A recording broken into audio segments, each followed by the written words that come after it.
में जितने बच्चों का जन्म हुआ है सभी का हत्या के लिए भेज दिए हैं। कंस व्याकुल था, मन में ऐसा व्याकुल था कि मेरे शत्रु कब मृत्यु हो शत्रु की। सब किया, अब की बार बाल घातनी पूतना को भेज दिया और पूतना जाती है और जाके कहा गोकुल में गई और गोकुल में जाके नंदरानी को कही बहन प्रणाम, बधाई है, लाला भयो है, तनी लाला के दर्शन हो जाए बहन। नंदरानी कही पूतना से कि आप कौन, लेकिन मैं रियलमी दिखा रहा सब कैमरा और पूतना कैसे गई है प्रभु से मिलने के लिए। पूतना ये बाल घातनी राक्षसी है, देखो सैमसंग गैलेक्सी लेकिन मेरे परमात्मा से मिलने के लिए सुंदर स्त्री बन गई।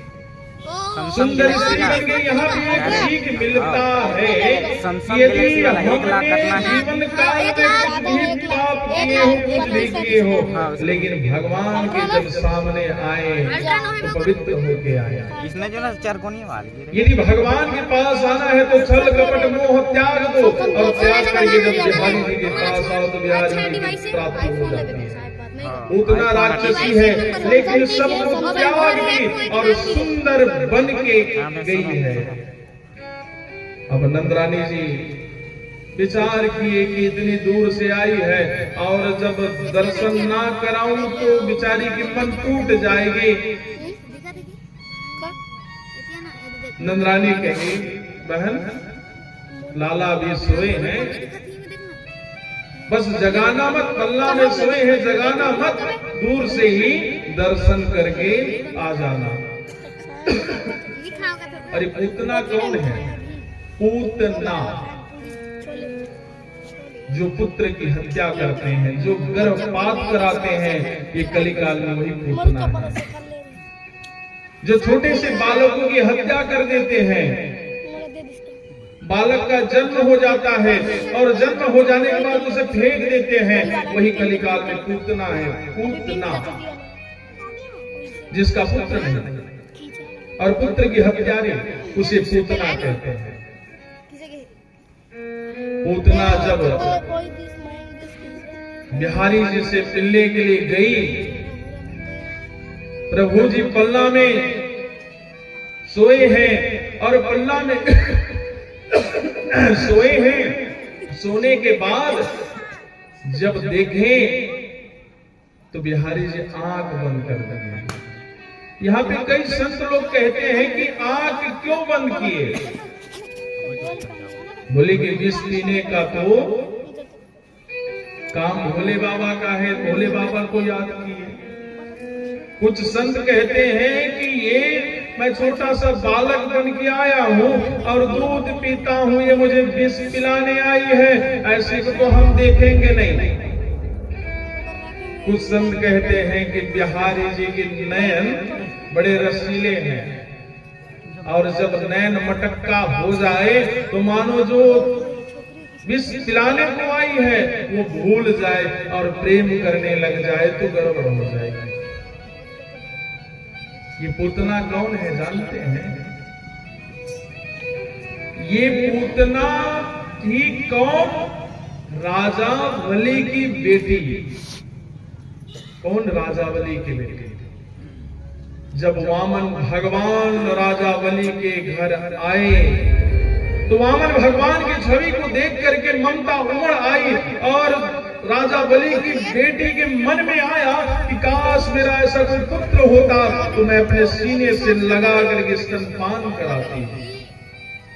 मन की अभिलाषा हुई और वही वामन भगवान जब राजा बलि के सर्वत्र संपत्ति को छीन लिया और छीन करके जाने लगा तो वही उसी की बेटी अली की बेटी कहने लगी, यदि मेरे ऐसा कोई पुत्र होते तो मैं उस पुत्र को विष पिला के मार डालती। भगवान दोनों मनोरथ को पूर्ण किए। मैं नित्य कहता हूं, यदि आप भगवान को शत्रु बनाना है, बेटा बनाना है, प्रीतम बनाना है, पति बनाना है, कुछ भी बना लो, भगवान बनने को तैयार है, लेकिन बनाने के लिए दृढ़ होना चाहिए। अब भगवान को शत्रु भी बना लो, पति बना लो, प्रीतम बना लो, बेटा बना लो, सब बनने के लिए तैयार हैं, लेकिन बनने के लिए भी भाव होने चाहिए। और वही पूतना प्रभु को जैसे उठाई और उठा करके दूध पान कराने लगी, और दूध पान कराते कराते विष का पान करने लगे, और जैसे विष का पान करते करते प्राण का भी पान करने लगे। पूतना कहने लगी, उच्चताम उच्चताम, हे दुष्ट, छोड़ मुझे, छोड़। और बिहारी जी जल्दी से किसी को पकड़ते नहीं, और जब पकड़ ले तो जल्दी से छोड़ते नहीं। जैसे पकड़ लिए, पूतना में जो अवगुण था वह सब खत्म हो गया। पूतना मानो जैसे गिरी अपनी आकार पे आ गई। 6 कोस की पूतना जब धड़ाम से गिरने लगी, जोर से आवाज आने लगी, गोकुल में हल्ला मच गई। क्या हुआ, क्या हुआ, क्या गिरा? जैसे देखे कि 6 कोस की पूतना पद्मनो अपि तहे हईस्त्र गए दयान्तरदमान। 6 कोस की पूतना गिरी पड़ी। तब तक उधर से आ गए कौन? नंद बाबा। नंद बाबा को पता चल गया कि पूतना गई है गोकुल में। दौड़ते हुए नंद बाबा आए, और नंद बाबा आके देखे तो 6 कोस की पूतना गिरी पड़ी है। जैसे गिरी पड़ी है वहीं पे लाला खेल रहे हैं। नंद बाबा आके देखे और कहे, इसको क्या करना चाहिए? बोले इसे काट काट के दाह संस्कार कर दो। और पूतना को काटा गया। काटने के बाद पूतना को जलाया गया। तो सुखदेव जी कहते हैं, पूतना को जब जलाने लगे तो वहां से सुगंध आने लगी। परीक्षित जी ने बोल उठे, महाराज यदि शरीर का जब दाह होता है तो शरीर से तो दुर्गंध आने लगती है, और पूतना तो राक्षसी है, तो उसके शरीर के जो दाह किए तो उसमें सुगंध क्यों आने लगी? श्री सुखदेव जी कहते हैं, परीक्षित, जिसे प्रभु जी ने पकड़ लिया हो, बिहारी जी ने अपना लिया, उसमें जो भी अवगुण है वह खत्म हो जाता है और पवित्र हो जाता है। इसलिए पूतना में सुगंध आने लगी। और इसी पूतना को जिसकी भांति मां यशोदा की गति प्रदान होती है, उसी प्रकार पूतना को भी भगवान ने अपनी मां यशोदा की तरह गति मुक्ति की है। बोल भक्त और भगवान की जय। जय जय श्री राधे, जय जय श्री राधे। नंदरानी को पता चला। नंदरानी गई दौड़ते हुए, और जैसे गई और जाके गोमूत्र पंचगव्य से स्नान कराई। गोमूत्रेण स्नानता, स्नान कराई। और पंचगव्य जानते हैं, गौमूत्र, गोबर, दूध, दही, घी।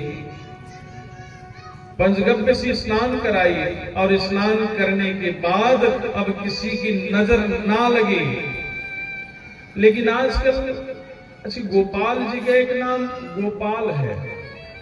गोपाल, जो गौ का पालन करते हैं उसे गोपाल कहते हैं। लेकिन उसी गौ को हम आजकल छोड़ देते हैं रोड पे, और रोड पे छोड़ते हैं, वही रोड पे कई गौ माताएं का एक्सीडेंट हो जाती है। ये करीब 4-5 साल की बात है। हम लोग श्रीनारायण पे कथा कहने गए थे। वहां पे जहां ठहरे थे वो मेन रोड था, और रात्रि के पहर कोई ट्रक वाले ने आया और एक गाय, क्या लगभग 5-7 गाय को एक्सीडेंट करके चला गया। लाइन से वो गाय पड़ी थी, और इसका दोस्त भागीदार कौन है? हम सब हैं। जिस गौ माता की रक्षा करने के लिए परीक्षित कली को मारने के लिए दौड़ जाते हैं, और गोपाल जी गौ की रक्षा करते हैं, और उसी गौ को हम सही ढंग से नहीं संभालते हैं। गौ माता की तो हर वस्तु काम में आती है। गौ माता की गोबर, मूत्र, दूध, दही, घी सब काम आती है। यहाँ तक तो मरने की बात भी उनके चमड़े भी काम आते हैं, हड्डी भी काम आती है, सभी काम आते हैं। लेकिन हम उसी गौ माता को आज छोड़ देते हैं रोड पे मरने के लिए, बोझ बन गए। पहले हर घर में गौ पालन किया करता था, लेकिन आजकल कोई नहीं करता। मानो कुछ घर के लोग करते हैं और कुछ नहीं करते। वही गौ माता से नंद बाबा पंचगव्य से स्नान कराए नंदरानी, और स्नान कराने के बाद पवित्र किए। पवित्र करने के बाद एक दिन प्रभु जी करवट लिए। करवट जैसे लिए, मानो नाई को बुलाए, नाई को कहे ओ नाई लगा दो तो हाई, लल्ला करवट लियो। और करवट लिए, नाई लगा दे तो आई, नाच गान होने लगी। और जैसे नाच गान होने लगी, अब लाला सोए हैं पल्ला पे, तो कहे लाला सोए हैं, लाला को बाहर बैलगाड़ी के पास सुला दिया गया, और इधर अंदर में नाच गान होने लगी। तो उधर आकाश से देखते हैं कि तीरावत आ रहा है, और तीरावत जैसे आया, और जैसे तीरावत ने प्रभु को पकड़ना चाहा, मानो बिहारी जी पैर पे जैसे बैलगाड़ी को मारी, बैलगाड़ी आकाश और धड़ाम से गिरने लगे। गिरने के बाद जब धड़ाम की आवाज आने लगी, सब गोपियां यशोदा बाहर आ गई, और बाहर आके देखते हैं कि बैलगाड़ी टूटी पड़ी है, लाला सोए पड़े हैं। एक ग्वाले देख रहा था सब दृश्य को, और देखने के बाद कहने लगे, नंदरानी पूछने लगी ये क्या हुआ? तो कहे मियाँ सच्ची सच्ची बताऊं, तेरो लाला ने बैलगाड़ी को पद प्रहार किए, बैलगाड़ी उड़ गया आकाश में। नंदरानी कहे तेरे घर छोरा भयो नहीं, और बैलगाड़ी को मार दिया। विश्वास नहीं किया। तेरा उद्धार करने लगे। उसी प्रकार के यही आते हैं, और आने के बाद प्रभु को पकड़ के ले जाते हैं, और ले जाने के बाद जब ले जाने लगे तो गोकुल की ओर आए तो हल्का हो जाए, और मथुरा की ओर जब जाए तो वजन हो जाए। तो तीरावत ने विचार किया कि मैं कहीं पत्थर को गलती से उठा लाया क्या? प्रभु जी सोचे कि मेरे भक्त पत्थर में मुझे ढूंढते हैं, और तू ऐसा पागल है कि मुझ में पत्थर ढूंढ रहा है। चल तेरी पत्थर से ही गोविंदा नमो नमः। ये वाला का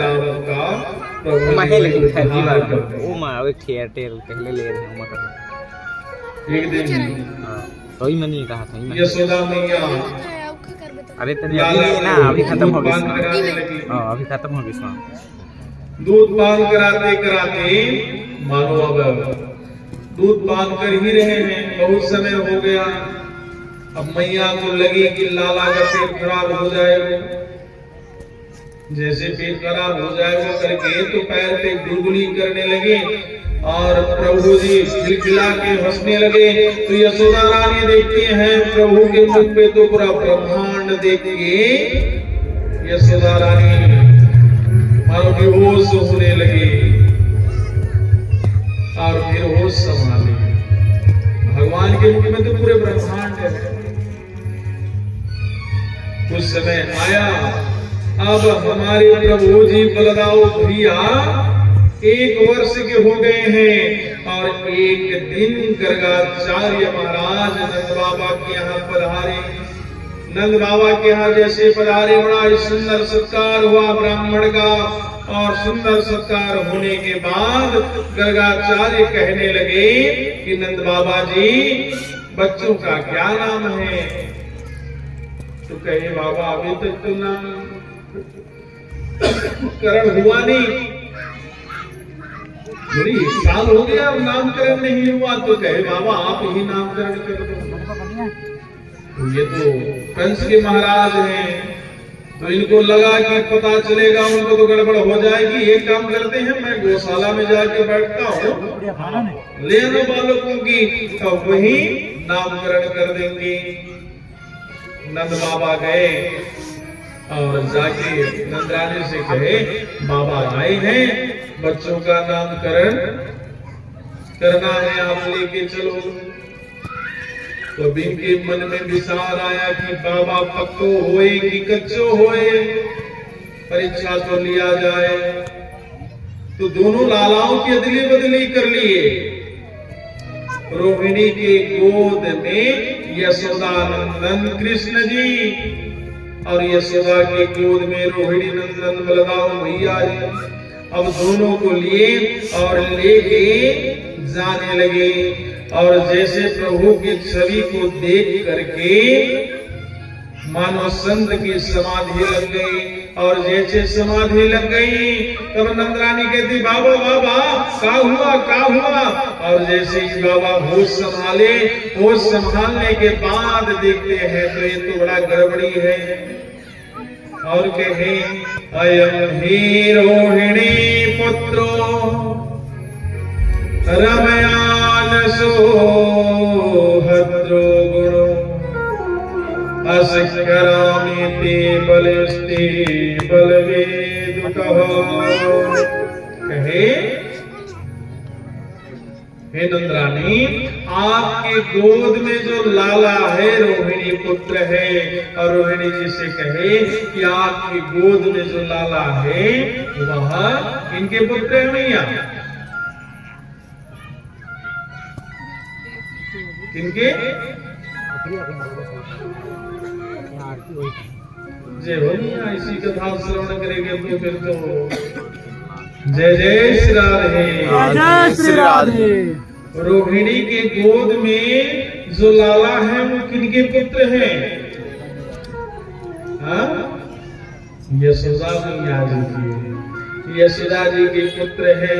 अब दोनों का सुंदर नामकरण किया गया। तो कहे रोहिणी पुत्र जी का नाम बलराम और यशोदा जी के पुत्र का नाम कृष्ण। तो कहेगी लंबा लंबा सा नाम। अब दोनों रानियां कहे महाराज हमें तो वैसे लंबा नाम पसंद नहीं है। तो कहे कनवा और बलवा। अब हर माता अपनी अपनी पुत्र के कुछ ना कुछ नाम रखते हैं। अब कनवा और बलवा कहें, और जैसे कनवा बलवा कहने लगे और प्रभु के नाम लेने से तो हर कोई तर जाते हैं। चाहे कृष्ण को हो या श्याम, कुछ भी कहो, कृष्ण कहने से तर जाएगा,